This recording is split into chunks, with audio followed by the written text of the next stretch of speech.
Hello and welcome to Rosetta's grand finale. Thank you so much for joining us here in Nature's offices in London, where we're going to watch this historic event. I've got some very special guests. Oh, we appear to have lost you. So first of all, let me introduce you to our guests here. Maybe you can introduce yourselves. In fact, we have Geraint Jones. Yep, so I'm Geraint Jones from UCL's Millard Space Science Laboratory. Years ago I did my PhD on data from the Giotto mission, which was the first European Space Agency mission to a comet, even the first ESA mission to any planetary body actually, and it's fantastic to be involved in the Rosetta Plasma Consortium. And Stephen Lowry. Yes, I'm Stephen Lowry from the University of Kent's Centre for Astrophysics and Planetary Sciences. I got involved in the mission back in 2005 when I was invited to join the science team.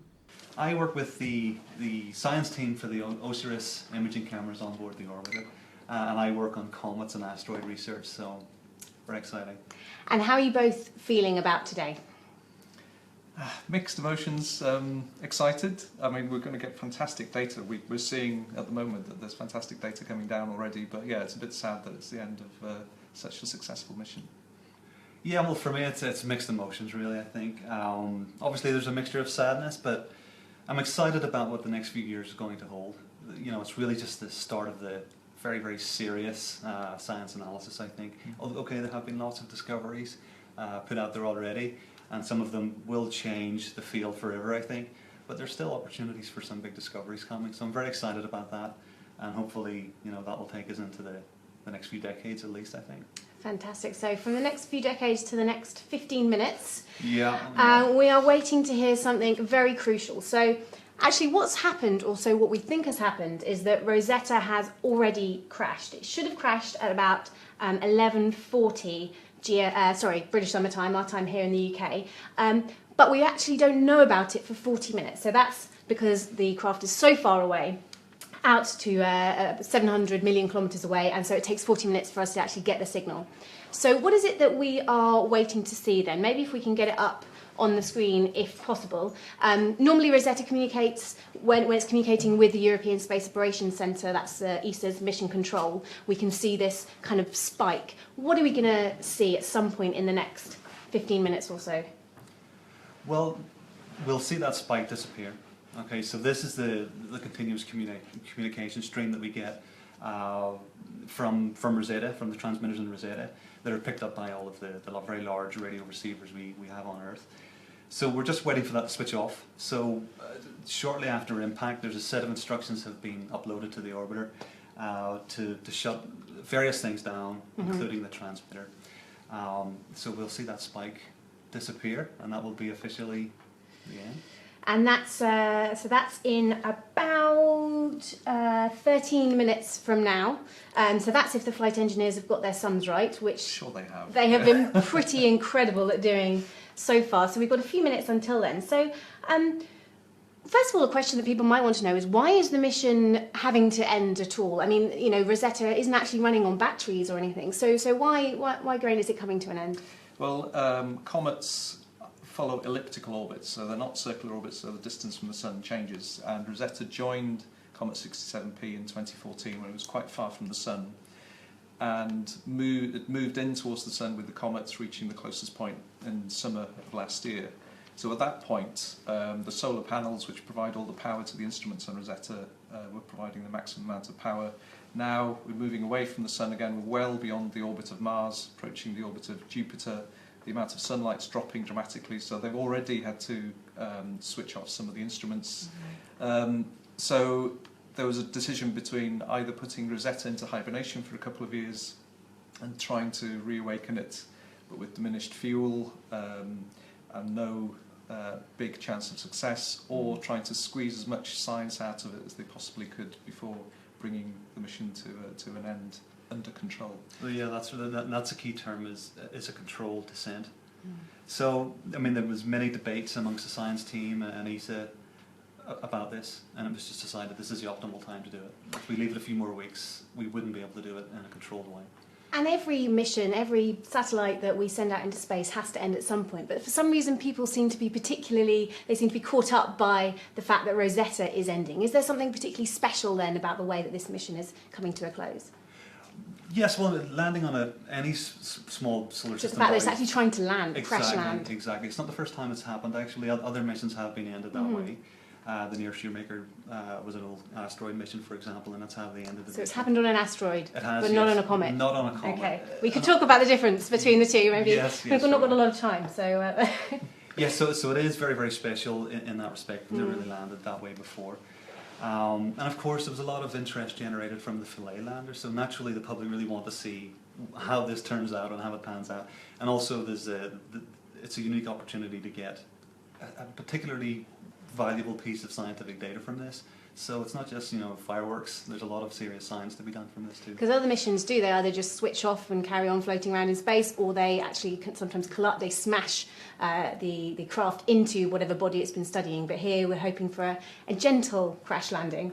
Maybe you could talk me through what kind of trajectory, what Rosetta's been doing in the last the last day or so, and where it's aiming for on the comet. Okay, well I guess I'll do that. Okay, so this is a nice three-dimensional reconstruction of the comet. In this particular model, we're able to see the whole thing. So it's very good to use for this purpose. So a few days ago, the probe was put into a very strong elliptical orbit, about 16 kilometers wide or so. And so the reason why they do that is to put it into such an orbit that they can create a descent maneuver more easily. Okay, so they're not expending as much fuel and they can do it in a more controlled way.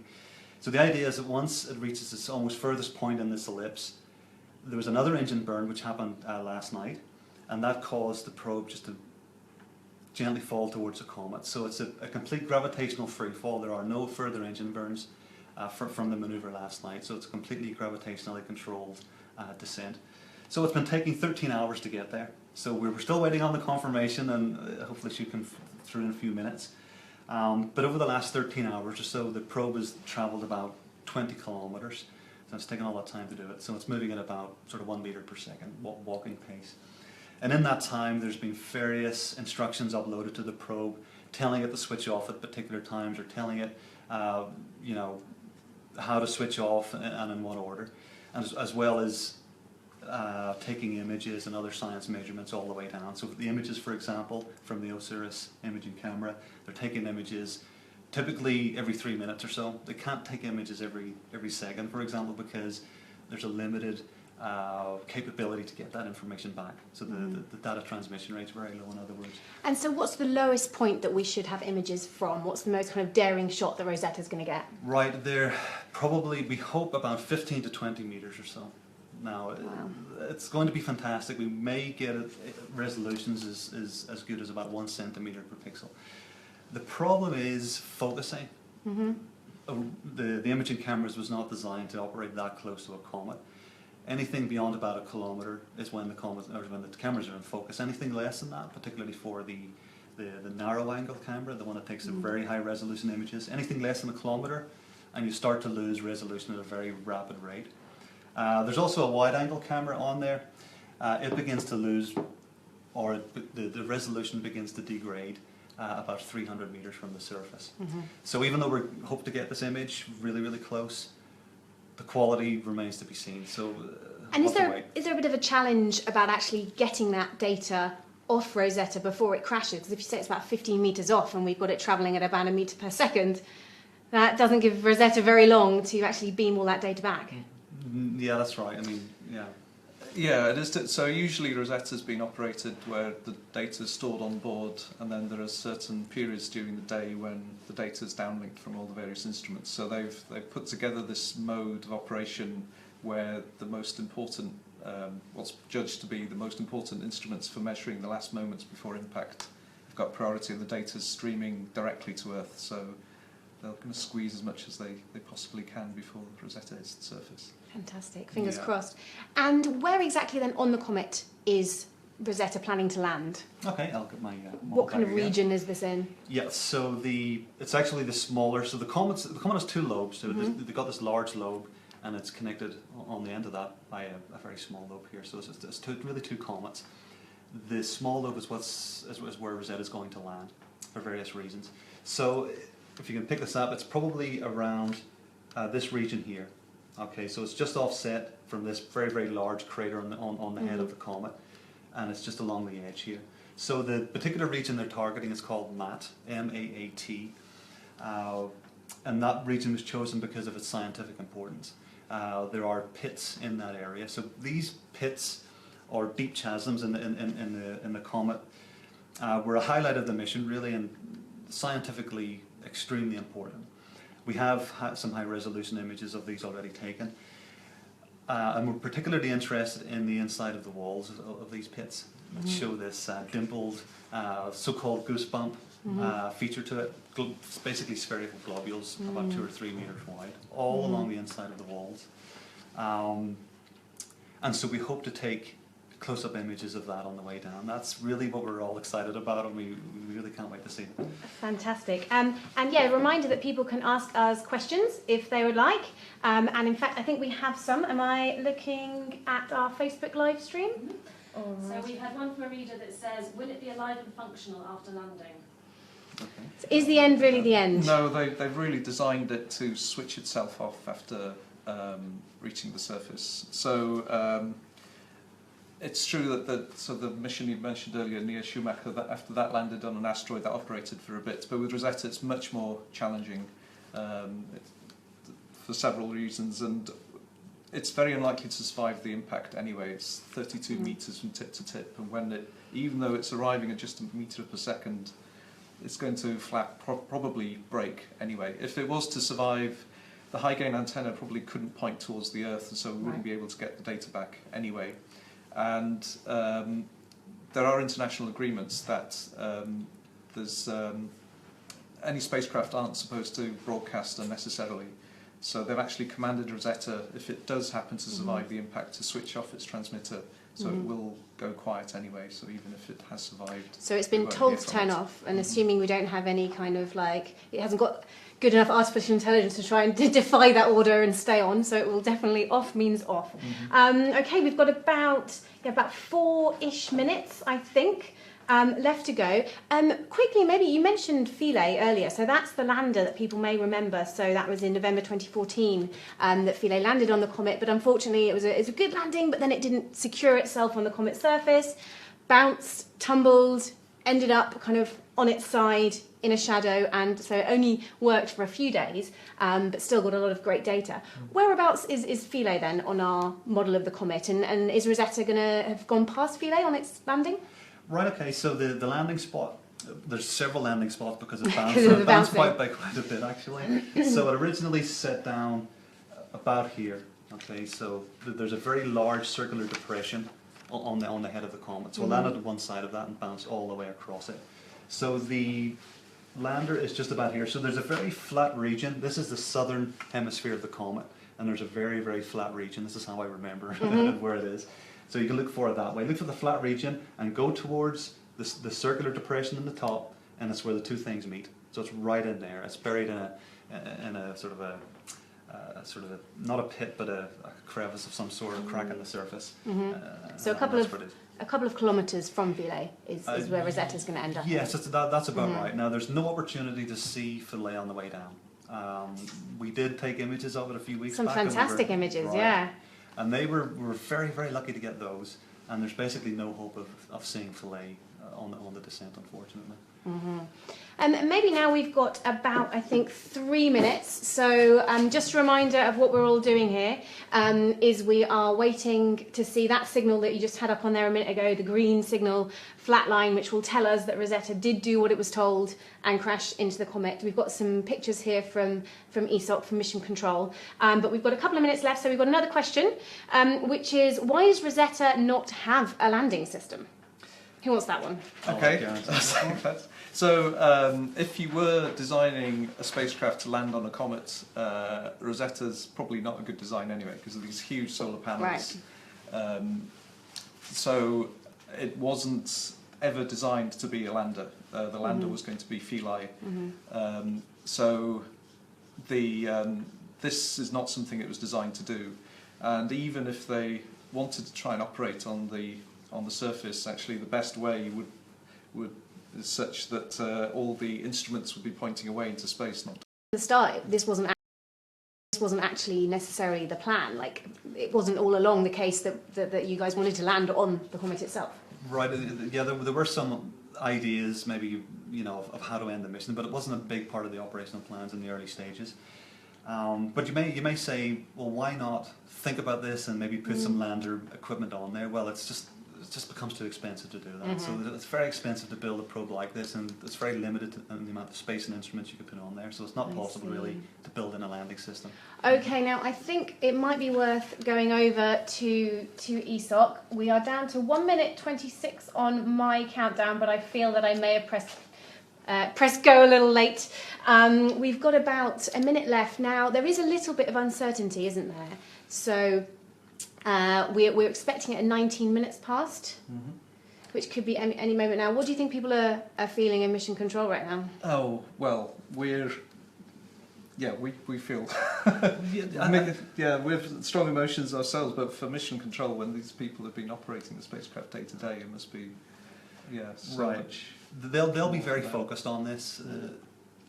They'll be concentrating on every detail, and they probably won't have a chance to be too emotional about it just yet, I don't think, because they're too busy monitoring all of the instruments and the communication with the probe. And this has been 20 years of some people's life, hasn't it? I know that the flight engineer, Andrea Camazzo, has certainly been working on it for that long. After that, we had Rosetta was orbiting around the solar system for 10 years before it actually caught the comet. And it's been orbiting the comet for 2 years. So yeah, these are incredibly long timescales. So lots of the people working on the mission now were still at school when the mission was, well, maybe a handful, not even born, very youngest students working on the data. Oh, okay, so we think it's time. Let's see, is that it? Oh, that's it. That wow. Just happened. Yeah, that's it. It sounds like it. Okay, yeah, the signal disappeared. That's officially the end of the operational phase of Rosetta, by the look of things. Gosh, look at their faces. Yeah. I really wondered if there would be applause, because I know it's not really something. I mean, it should be something to celebrate, right? Yeah, I mean, it's very muted. Yeah, I'm sure it's disappointing in many ways for them. But it really is something to celebrate, because it's been such a huge success. And as I was just saying a few moments ago, many of the people working on the mission weren't around. Yeah.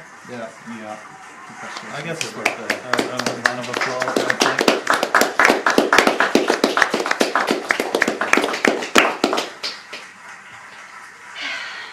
I'm sure they're feeling very relieved, you know, that they pulled this landing event off with perfect precision. It's just that level of precision when you're operating remotely from so far away is just phenomenal. Right. I mean, this is the icing on the cake from what has been a fantastic performance by the staff at ESA, particularly the flight dynamics team.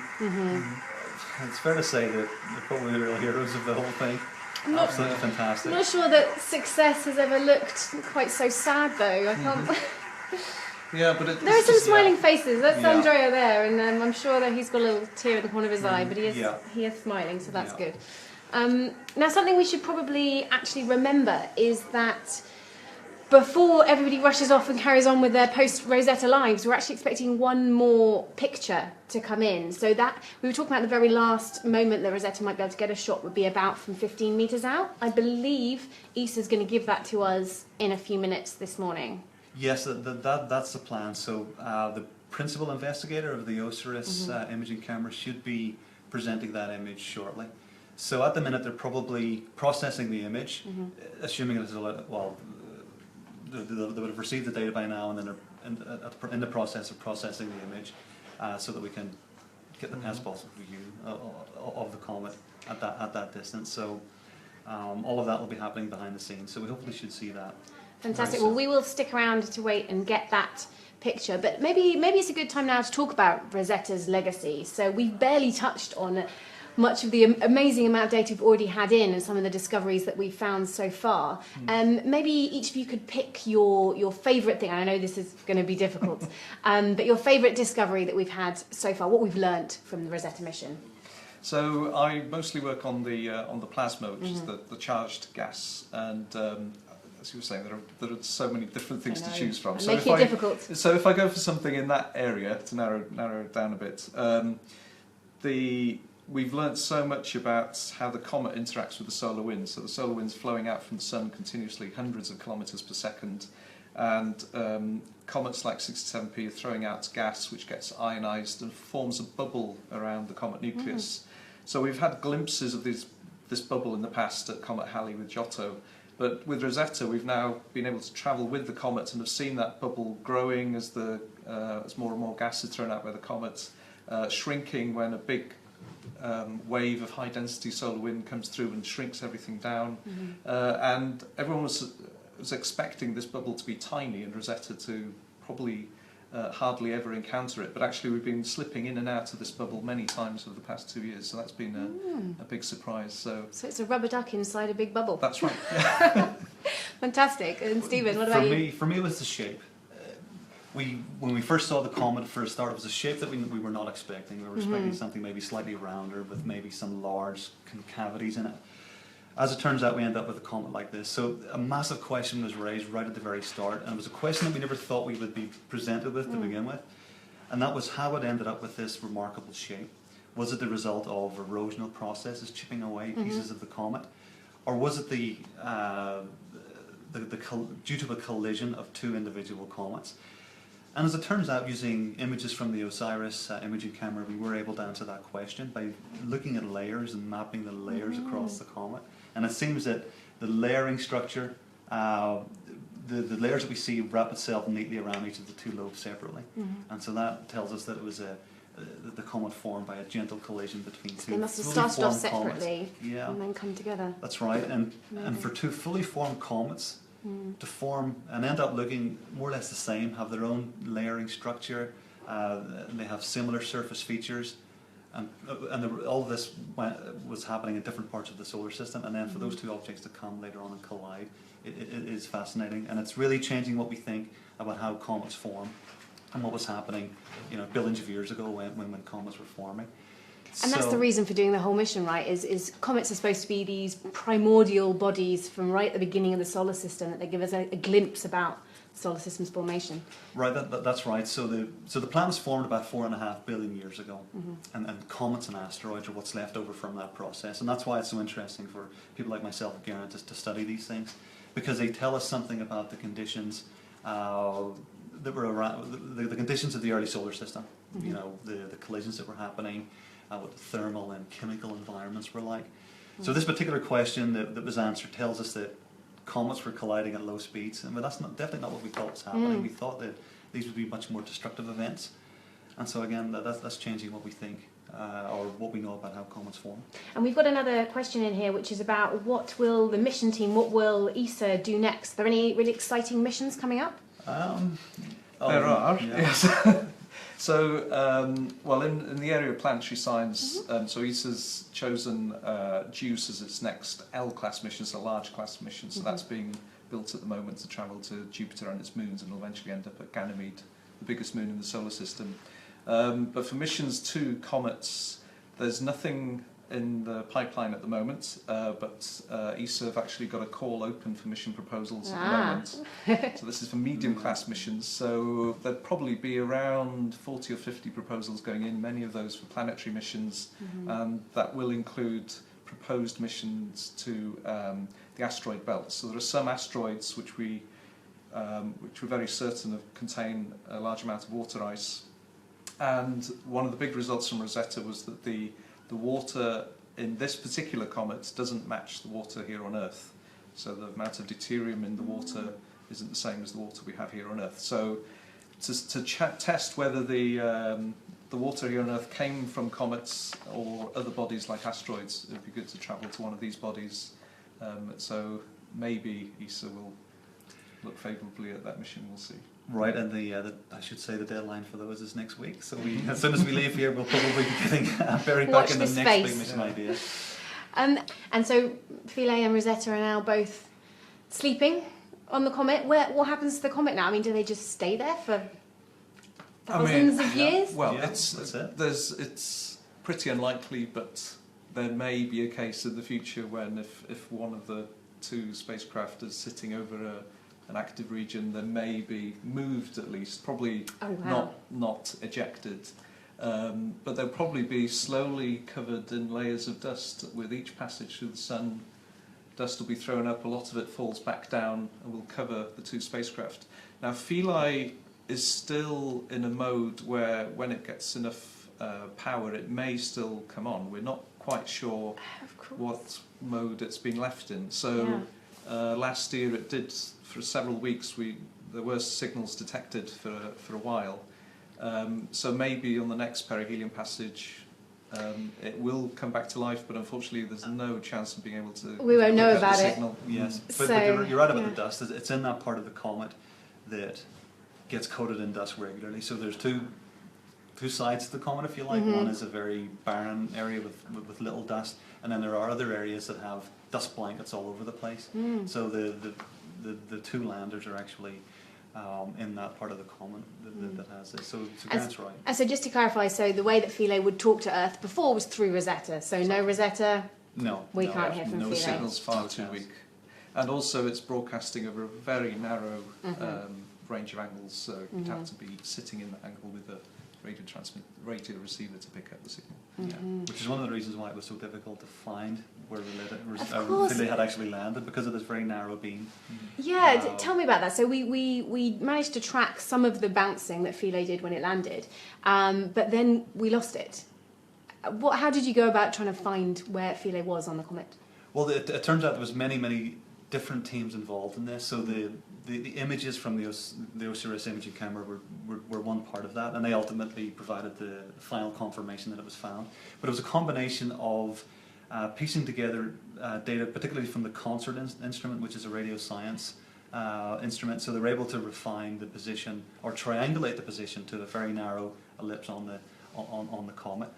And then it was picked up by ESA later on to come up with a strategy for trying to recover it. So a set of images were sort of planned, and then they were executed. And on the very, very last image taken, that's where they found Philae. So we're quite lucky to see it. What luck! And it's people may have seen this picture. It's in the kind of top right, isn't it? So you were looking at that area, but I think it's very difficult to navigate very close to the comet. So the pointer was a little bit out and just managed to catch Philae in the corner. Right, but even catching Philae at the very edge was still an incredible success. Yeah.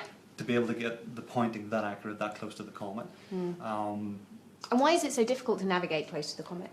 The two things: the gravitational field is different, so it can have strange effects on the motion of the spacecraft, and you also have drag from dust and gas coming off the comet, so that can change, and it affects the ability to point very accurately. So you're talking maybe up to about 8 degrees or so of uncertainty in the pointing at times, and that's why the Rosetta was right at the edge of that image. It was supposed to be right in the centre, but it turned out to be right at the very edge. And so you mentioned that perhaps this is going to be decades worth of work, unravelling all of Rosetta's data. What are the big questions then that we're still hoping we'll be able to answer with that data we've already collected but just not yet studied? Right, well, one of the quite complex issues is the dust. So there are several dust instruments on board. One of these is called Cosima, and it actually collects dust on different plates and can actually choose an individual dust grain and find out exactly what it's made with its own mass spectrometer.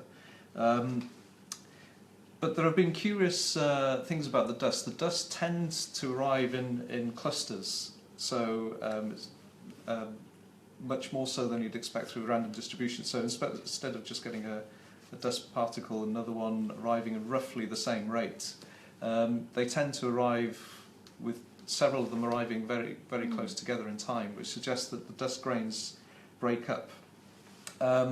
It may be that the dust grains break up just as they're arriving at Rosetta. Rosetta's electrically charged, and the dust gets charged as well and breaks up, or it may be occurring further away. So I think that is going to be quite an interesting thing to unravel, looking at the images of the dust far away, which you can see with the Osiris camera, and then try and unpick all the data from the different dust instruments to try and understand how this dust is behaving. And I know this is an instrument that neither of you actually work on, but there have also been studies of the composition of the comet in terms of whether there are some organics. Oh, we just had a picture in. Oh, right, okay. Here we go. Yeah. Wow, let's see if hopefully they can give that to us a little bit bigger, and perhaps we can get the sound. Here we go. High cadence. It's great. It's very crude raw data, so not deconvolved. It was very hectic over here. So this is what we see on our screens without any post-processing. This is the NAC image from 750 meters taken at 1022. It's a cropped image. It's a little out of focus, so we'll have to do our magic in deconvolution. Now we go further down. 590 meters, again the narrow angle camera, again the crop, so you see all the detailed structures on the surface that we are after.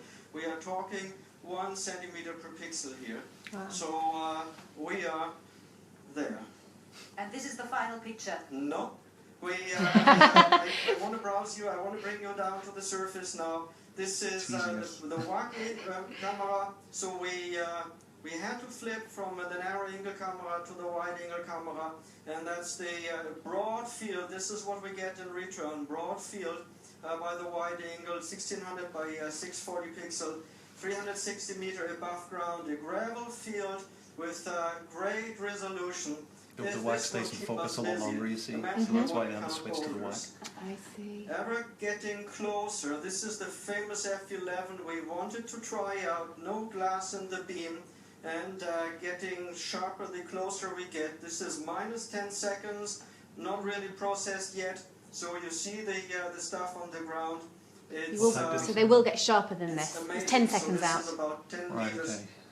10 meters above ground. Wow, 10 okay, meters. 10 meters. Wow. I didn't think they would get to 10 meters. That's amazing. It really is. And so I want to dedicate these images to the great engineering team that made Rosetta happen, the great engineering team that made Osiris happen, the great mission team here at Darmstadt, in the great mission team at Aztec, the great mission team at ESOC.